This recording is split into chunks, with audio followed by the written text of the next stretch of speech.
Olá, caros alunos do curso de licenciatura em Física da Univesp. Hoje estamos dando início a uma nova disciplina, Práticas para o Ensino de Física. Nós decidimos, ao longo dessa disciplina, realizar experimentos, alguns deles muito simples. A intenção é que o professor faça uso de algumas dessas experiências para motivar os alunos, porquanto a física experimental é extremamente importante nessa área do conhecimento, a física. Ora, eu sou um físico que tenho uma formação teórica. Na realidade, trabalhei durante mais de 35 anos nessa área conhecida como teoria quântica de campos. É uma área estritamente teórica, não é? Estritamente teórica. De forma que, para conduzir o show, nós convidamos o professor Cláudio Furukawa, que tem uma formação, digamos assim, oposta à minha, uma formação de físico experimental. Ele conduziu toda a parte técnica dos laboratórios didáticos do Instituto de Física, então ele tem uma vasta experiência. De forma que as aulas serão então conduzidas pelo Cláudio. Claro que nós vamos aqui sempre comentando, discutindo questões importantes. Essa prática para o ensino de Física 1, essa primeira parte, nós vamos basicamente abordar práticas da mecânica e depois da mecânica dos fluidos. Em algumas disciplinas, você coloca a mecânica junto com a mecânica dos fluidos. É isso que nós vamos, então, fazer aqui. Muito bem. Na aula de hoje, estaremos falando sobre dois tópicos muito importantes. Na verdade, não estou falando da física, da ciência de uma maneira geral. Esses tópicos, os dois tópicos, são medidas de grandezas físicas. A primeira aula e a segunda aula, um aspecto também importante em relação a medidas. Erros, estamos sempre cometendo erros em medir, quando a gente mede alguma coisa, e a gente tem que reconhecer isso. Muito bem. Então, esta primeira aula será dedicada à questão das medidas de grandezas físicas. E vamos começar falando sobre medida, o que é medir. É claro que isso é quase que consensual, que a definição mais simples, Cláudio, é dizer que medir é comparar, não é isso? Comparar, sempre comparar. Então, em primeiro lugar, medir é comparar. Agora, o problema é o seguinte, comparar com o quê, Com o quê? E é curioso porque não existem grandezas físicas, que prescindam de uma unidade de medida. Eu não conheço, Cláudio, que nem você todas têm alguma unidade de medida. Então, comparar com o quê? Com uma unidade de medida. A gente vai voltar a esse assunto, Cláudio, mais sobre a questão das unidades de medida, e depois o processo. Então, o Cláudio daqui a pouco assume essa questão de comparar, vai fazer aqui algumas comparações. Agora, é importante também entender que existem medidas diretas, na qual eu pego um instrumento de medida e meço, comparo com o objeto. E medidas também indiretas. A gente faz muito uso de medidas indiretas. Na astronomia, por exemplo, para medir distâncias, às vezes você mede, na verdade, um ângulo, né? Um ângulo.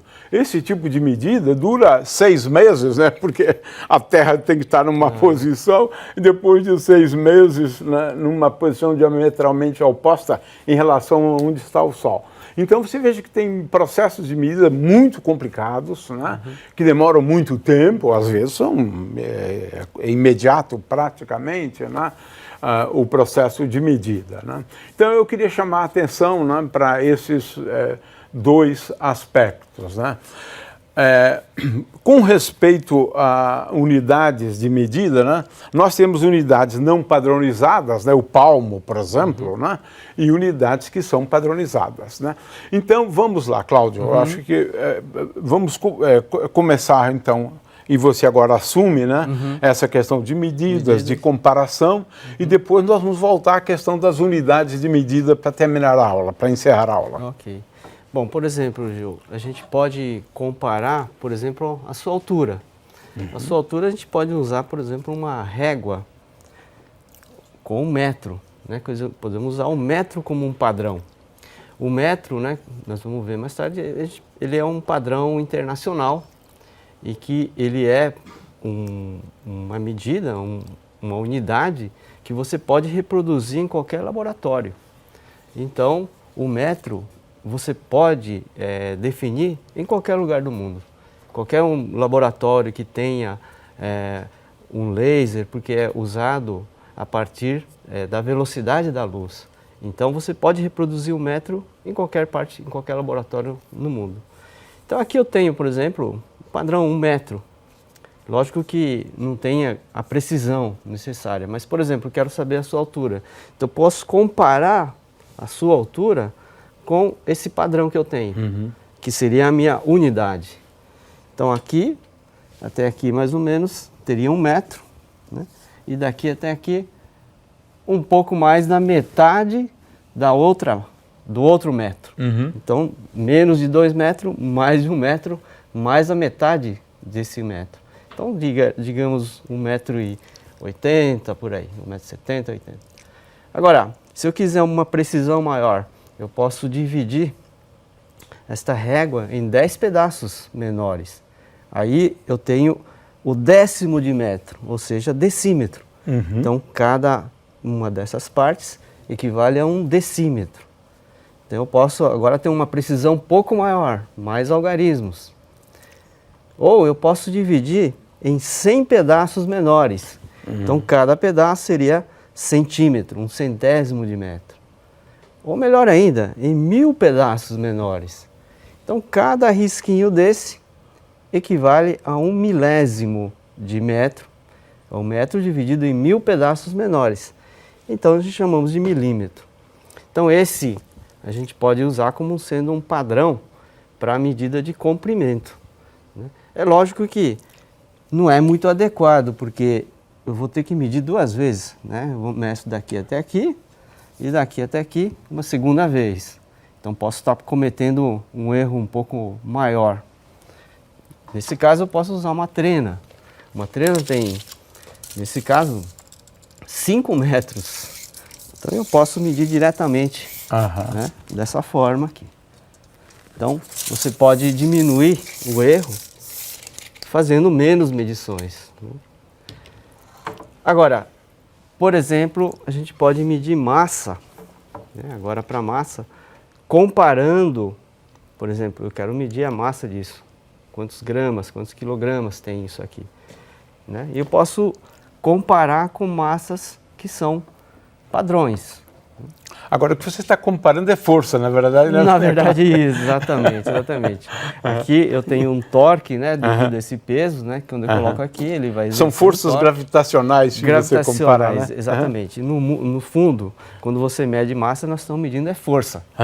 Exatamente, porque quando eu ponho em cima de uma balança, o que ele está medindo? Ele está medindo a força-peso em cima da balança. Porque ele não está medindo a quantidade de matéria que está aqui. Ele está medindo força. Né? Certo. Então, essa força, depois você converte em massa, sabendo se a gravidade, a aceleração da gravidade neste local. Portanto, toda a balança, principalmente as balanças de precisão, aquelas que têm vários algarismos significativos, essas balanças precisam ser calibradas no local que ela vai trabalhar. Ou seja, você tem que levar em conta a aceleração da gravidade do local. Então seria ideal que toda balança tivesse uma massa padrão, para que seja calibrado por meio dessa massa padrão. Ou se não, você inserir nela o valor da aceleração da gravidade. Né? Porque muitas vezes essas balanças são fabricadas, por exemplo, na China, né? A nível do mar. E lá a aceleração da gravidade é um pouco diferente da aceleração da gravidade aqui em São Paulo, por exemplo. Então, no fundo, nós estamos medindo realmente peso, ou seja, força, e convertendo em massa. Né? E isso realmente, até hoje, a gente não tem uma maneira melhor de ter uma unidade padrão de massa. A unidade padrão de massa, por enquanto, continua sendo o quilograma padrão, que fica ali na França, e que é muito difícil de você ter um quilograma padrão em qualquer lugar do mundo. É diferente do metro. Né? Antes de você ir para a última experiência aqui, né, Cláudio, de medidas indiretas, eu estive pensando o seguinte, quantas vezes a gente faz medidas ao longo do dia, né? E eu concluí que eu, pelo menos 10 vezes, né? Toda vez que você olha para o relógio, está medindo, na realidade, né? Medindo o tempo, né? Quando você vai comer, né? É alguma coisa muito comum que a gente faz, né? Sim. Então vamos para a última experiência, Cláudio, que estamos... Então, isso daqui, então, agora é uma medida indireta, né? Quer dizer, uma medição indireta. Por exemplo, se eu quero medir a densidade desse material, porque eu quero descobrir de que material ele é feito. Ele está pintado de preto, eu não sei o que é, né? É um metal que eu não sei o que é. Sabendo-se a densidade desse material, ou seja, a relação de massa e volume, eu posso descobrir do que é feito esse material. Porque cada substância ele tem uma característica que é a densidade, que ela é específica dela. Né? Nós chamamos também de peso específico, porque é específico desse material. Então, por exemplo, se eu quiser saber a relação entre massa e volume, que seria a densidade, eu tenho que medir a massa e o volume. A massa é muito simples, basta ligar uma balança, ligando aqui essa balancinha, né, e eu meço a massa diretamente. Então está aqui 106,80 e pouquinho gramas. Né? Agora, isso aí só vale se a densidade for uniforme, né? Sim, não é isso? Estou pressupondo que é uma substância pura. Isso, né? que a densidade seja uniforme. Seja uniforme, okay. sim. Então, supondo que, de fato, a densidade é constante, né? Constante. Em todos os pontos. Exato. Okay.